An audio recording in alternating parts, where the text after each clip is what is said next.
Iniciar a nossa etapa de demonstração, nada melhor do que a gente contar com quem entende de confeitaria. Então nós convidamos nosso chefe confeiteiro, Fausto Dente, que vai nos ajudar nessa etapa do webinar. Antes da gente partir para verificar a ação do espongolite, vale a pena a gente relembrar como se prepara um pão de ló de maneira artesanal, tradicional. Quais seriam os principais passos, Fausto? Então, os principais passos são quebrar os ovos dentro da batedeira, começar a bater em velocidade média e adicionando o açúcar aos poucos e deixar uns 15 minutos até triplicar de volume. E aos poucos ir colocando a farinha e depois levar ao forno. Essa etapa de adição da farinha tem que ser feita de maneira bem cuidadosa, né, Fausto? Isso, se não colocar devagar essa farinha, você pode quebrar a aeração do seu bolo e ele vai ficar aquele bolo meio solado. Certo. Existe uma maneira da gente reduzir um pouquinho esse tempo batendo clara em neve separado, não é mesmo? Conseguimos reduzir o tempo batendo as claras em neves primeiro, depois adicionamos as gemas, o açúcar, mais uns 6 minutos e começamos novamente devagar a colocar a farinha e depois levamos ao forno. Nesse caso a gente reduz o tempo para quanto? Uns 10, 12 minutos. Mas o processo torna um pouco mais complexo também, Mais né? complexo. Mais trabalhoso. E o que pode acontecer se a gente jogar todos os ingredientes de uma vez na batedeira e bater por 6 minutos, por exemplo? Alguém imagina? É isso que nós vamos fazer aqui hoje. Nós vamos fazer uma avaliação com o espongolite e a outra sem, nesse método que a gente chama de all-in, que é colocar tudo de uma vez e bater por um determinado tempo, numa determinada velocidade da batedeira. Vamos para a receita, então. A gente começa com 400 gramas de pré-mistura em pó. Aqui poderia ser a sua receita artesanal, com a sua farinha, o seu açúcar, seu fermento, tudo que você quiser colocar, ou uma pré-mistura já preparada. Entramos com 50% de ovos sobre a quantidade de pré-mistura, o que quer dizer, nesse caso, 200 gramas ou então 4 ovos. E depois 20% de água, que seria 80 ml, que é aproximadamente 1/3 de uma xícara de chá. Nós vamos usar uma batedeira planetária que traz um resultado melhor para esse tipo de aplicação. Mas você pode usar a sua doméstica também, talvez tenha que ajustar um pouco o tempo. Uma vez adicionados todos os ingredientes, fazemos uma homogeneização com o globo para garantir que não fique nenhum pó grudado no fundo do bowl. E aí podemos partir para a etapa de batimento. Que velocidade seria ideal, Fausto? Nós vamos bater mais ou menos na velocidade média. Velocidade média. Então, no método all-in com batedeira planetária, nós vamos bater por 6 minutos. É um tempo muito menor do que aqueles que o Fausto havia nos comentado antes nos métodos tradicionais.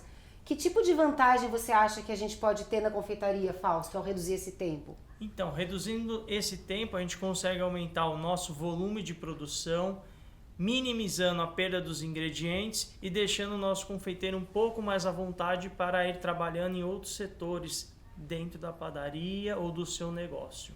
Excelente. Como vocês podem ver, já é possível notar diferença entre os bowls, não? A gente já nota uma aeração muito maior no caso que tem espongolite. Essa aeração é medida normalmente através do que a gente chama de densidade da massa. É uma maneira da gente medir esse rendimento. Por exemplo, uma densidade de 0,3, 0,35, como vocês veem aqui no gráfico, representa que o produto triplicou de volume, basicamente.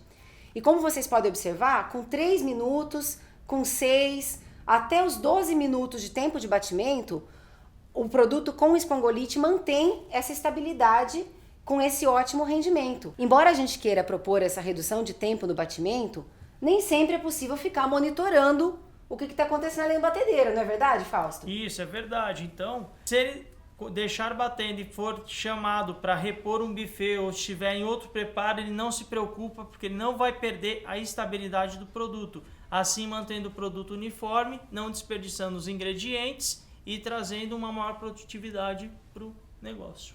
Normalmente, na receita artesanal, quanto tempo eu posso esperar até colocar no forno?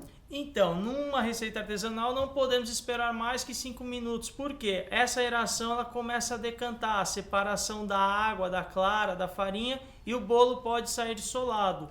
Já com o produto ele estando bem homogeneizado, podemos aumentar a linha de produção, evitando essa perda de material e decantação do bolo. Muito bom. Então, o que a gente pode concluir daqui? Querem bater pouco tempo? É possível. Querem deixar os 12 minutos com os quais vocês estão acostumados? Não tem problema, o espongolite mantém essa estabilidade de aeração. Além disso, não tem pressa para ir para o forno. A gente sabe que o forno muitas vezes pode ser um gargalo na produção.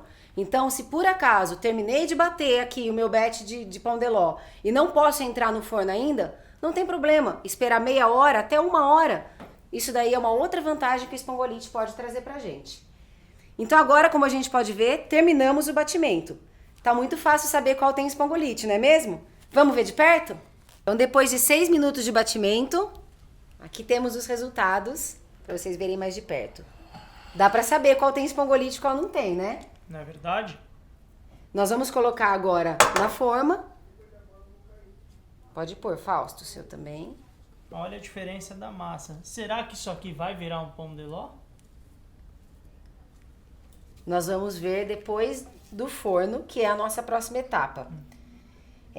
Para essa etapa, a gente sugere trabalhar com 160 a 180 graus por aproximadamente 30 minutos. Aí vai depender do tipo de forno que você usa. Se é de lastro, se é elétrico, de convecção. Vejam como ficou a massa. Essa completamente líquida. Vamos ver se vai virar pão de ló ou não? Como aqui a coisa é rápida, a gente já tem o produto pronto para vocês avaliarem.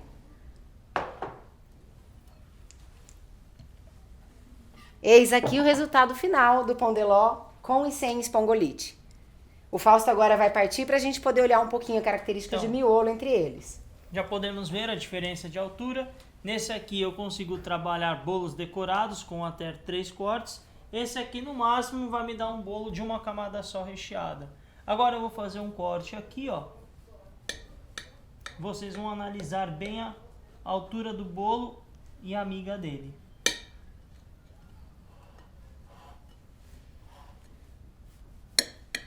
Olhem já a diferença de maciez.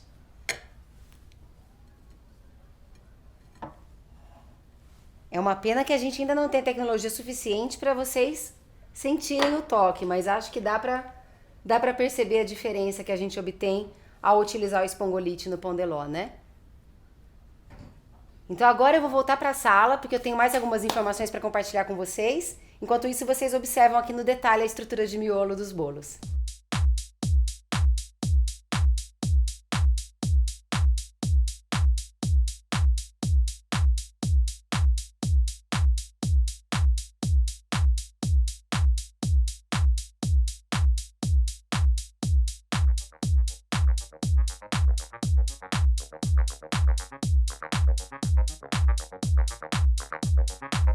Prontinho, estamos de volta aqui. Agora vamos continuar na parte para entender um pouquinho melhor o que aconteceu lá e explorar um pouco esses benefícios. Espero que tenha sido proveitoso para vocês essa parte da demonstração prática.